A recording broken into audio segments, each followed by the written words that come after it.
For 30 years, I couldn't see it. It wasn't even on my radar. I worked 50, 60, sometimes 70 hours a week. It was normal. Working was normal. It was like that in those days. I was always chasing contracts, chasing the dollar. I never thought about the end game. I invested money, lost, invested again, lost. And then one day, I had a conversation with a friend of mine who retired at 57, same age as me, and everything changed. Finally, the penny dropped. I realised that it doesn't matter how much money you make or how much money you save or invest, it will never be enough. Some of you in watching this video may disagree with me. Maybe you think, he's lost the plot. The old guy's away with the fairies. Well, let's see how you feel after this video. So we'll start in the early days. You know, I've been working in the oil and gas industry all my life, and I've worked pretty much almost all over the world. I'm not bragging about it. It was just the way it was. We were always moving around. There was always like a small circle of us that travelled for work, and because we were what's known in the game as contract, the money was always better than if you were like permanent staff. So generally we would make decent money, but you know, we were in those days we were like, I would call it living the good life, you know. Rolex watches, Omega watches, flash cars, and that was kind of normal. And it wasn't until I reached, I'm going to say, maybe when I was about 45, things changed. I started investing money instead of spending it. Now, you'll probably say to yourself, well, you should have done it beforehand, and you're right. But when you go through a divorce, it can be difficult. I'm sure some of you can relate to that. So I didn't really start thinking about investing until about 11 years ago. Is it more than that? No, I think 11 years ago. So I've been working for 41 years. And I'll tell you right now, I'm not working for 42. I'm retiring this year. I'm not retired at the moment. This is my last trip here in the Middle East. After this, that's it. So it'll be this year. I'm hoping, you know, sooner rather than later, but it'll definitely be this year. And what happened was, you know, I invested money in shares and I lost a lot. I've also tried investing in property, lost a lot. In fact, I lost all of it. Don't know why I'm laughing. But I put down money on an off-plot development, and it went pear-shaped. So when I got to like 45, 46, that's 46, I had been working for 30 years, and I hadn't really thought about the end game. And then everything changed. I started thinking ahead. Something happened when I was working in Norway. Just before that, that's a wee bit before that, a few years before that. One of my good friends, he passed at the age of 53, and that had quite an effect on me. So much so that I actually left that job in Norway and took a short-term contract in Paris. And, you know, I started thinking differently. My good friend Alan, who passed away, he all he did was work. He would work every hour that God could send. You know, in those days, working overtime was kind of normal for us, being in the contracting game. But he would work every hour that was available to him. So in the oil and gas industry in Norway, working overtime is pretty normal, especially, you know, when you're working or when you're from overseas. So that was normal for him and for the rest of us. But when that happened and he passed away, it was cancer. It sent shockwaves through us a bit. You know, it was very, very personal. And you start thinking ahead, you know. or you start thinking differently. Now, there has been people said to me, why don't you keep working? And there might be some of you thinking the same thing. Well, here's the thing, here's the way I look at it, right? These are the golden years. So every year I'm working, let's say I work for another 3 years, take me up to 60.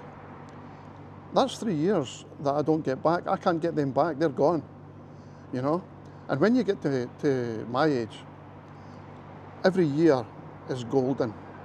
So you might think, can you afford to retire early? I would say you can not afford to retire early because, like I say, you don't get these years back. So, why the Philippines? Well, some of you may know my wife is from Philippines, she's Filipina, and we have a house there. So it makes sense, obviously. Where else am I going to go? Our son is there as well. He's going to be 10 this year. And another reason why the Philippines is a great place to retire is the climate. Now you're going to say, well, the climate's good in other countries, whatever. But I'll tell you a wee story, and this is true.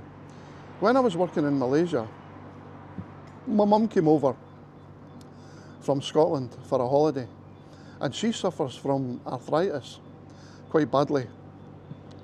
And after being in Malaysia for, I think it was like 1 day or 2 days, she said to me, you're not going to believe this, my arthritis is completely gone.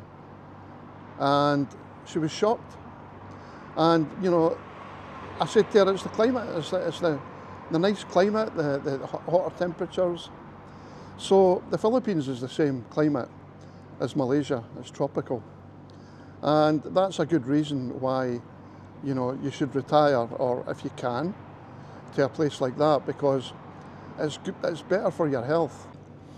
And when you get to my age, my expectations actually went down some years ago. I don't need a flash watch. I don't need a flash car. These things, I've been fortunate enough to have nice things in my life, but I don't need them. I don't want them anymore. I'm happy just, jumping on a wee motorbike and going down to the baker's or the market. And the other thing is when you get older, you start to get aches and pains. I'm not sorry if I'm being a bit depressing here, I'm not meaning to. It's harder to get out of bed in the morning. Every day's a bonus type of thing. So, everything is geared towards early retirement for me, and everything's in place. The Philippines can allow you to retire early, especially if you're American and you've got your Social Security. You guys can take it earlier. Yes, you're eating into the pot, and you're not getting as much as you would if you waited a bit longer. You're lucky you've got that option. In the UK, we don't have that option. So I have to wait until I'm 67 before I can start to draw my pension. So I've got another 10 years. So effectively, I just need to find enough to survive for 10 years. And the pension, the UK pension, is enough to survive in the Philippines for me. I don't have a mortgage. I don't have any credit cards. This is what I mean by thinking ahead a few years ago. So everything is in place. So does it worry me about retiring? Sometimes, I get some thoughts that creep in, and I think, am I doing the right thing? This is the problem you have, right? It's never enough.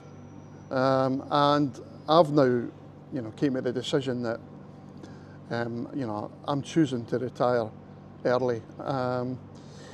So, at the worst case scenario, it's going to be the end of this year.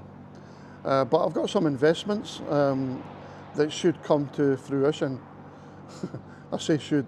But if it doesn't happen this year, then, I'll be working till the end of this year and then retiring. But I would, if I was you guys, think about it, think seriously about it, because these are your golden years. And I don't want to wait till I'm 67 to retire. I've got 10 years before I'm 67.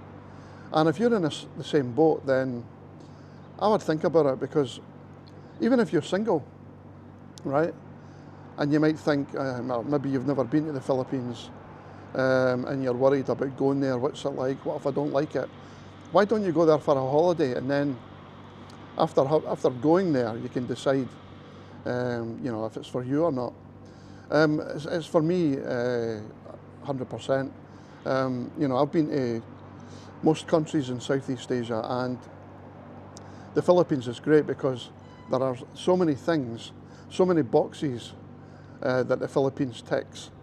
One is the language. You won't have any problems there. If you go to somewhere like Thailand or Indonesia, Vietnam, you might have some language problems, but in the Philippines, there's no language problems. So that's another good reason to retire there. And like I said, if you're American, you can draw down early on your Social Security.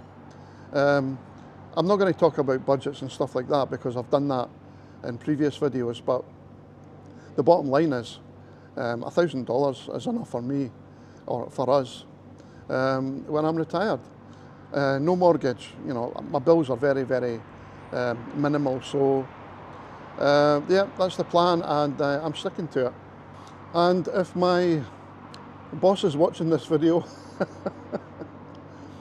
future boss, I would say to you, mate, don't worry, you've got me till the end of the year at worst, or best, not too sure.